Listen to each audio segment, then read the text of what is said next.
Hi, I'm Reva with Quality Sewing and Vacuum, and I organize the special events for Quality. And I'm here today to share with you the anatomy of a sewing machine. Now, you may have a sewing machine that you've just purchased, or maybe you've gotten it from your Aunt Edna. Wherever you got it, they all are a little different, but they also are all very similar. So no matter what kind of sewing machine you have, let's talk about the things that are common that you're gonna find on your machine. Now, if you live in Western Washington, in the Puget Sound area, feel free to come into one of our stores, and also you can always get some help on our website at qualitysewing.com. But right now, we're gonna look at the machine. So when you look at a sewing machine, they all have some similar things. You're gonna find the area where the needle is, there's an area to the right of the needle, and then there's usually a side over here that may have your stitch selection. There's going to be how you change the width of your stitch, and this one has some things like speed control, needle up, needle down, thread cutter. Not all machines have that, but if yours do, just make sure you check out your manual, and there's usually a little glossary that will go through and list every part of your machine. But in common, you're gonna have things like the area where you need to plug your machine in. So on this machine, it's right down here, and then this round plug is for the foot control. Now this machine has the plug and the foot separate, but your machine just might have them all hooked together. So this is the foot control for the machine just right back here, and the foot control and the power cord are all one unit. So depending on your machine, it may look a little bit different. So let me plug this in, and I'm gonna plug in the foot control. But before I plug in the foot control, I wanna just give you a little bit of information about the foot control. It has a nice wedge shape to it, and this smaller part is toward you, and this is more where the heel of your foot goes, and this part is where your toe goes, and that's how you make it go. It's kind of like the pedal on a car. So you're gonna have the go up top and away from you.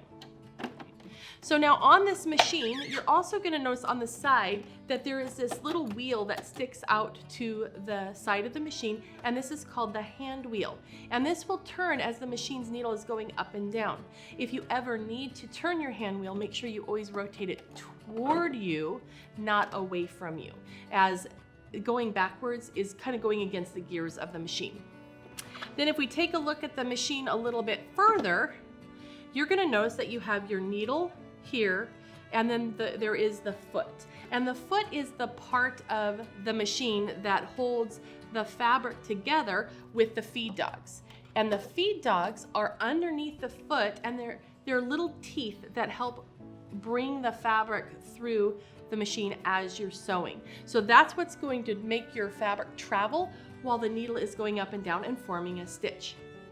This machine happens to have a drop-in bobbin, so you can insert the bobbin here. You can see how much thread is left, and that's really great. Some machines have a drop-in bobbin, and some machines have a bobbin that you insert in the front.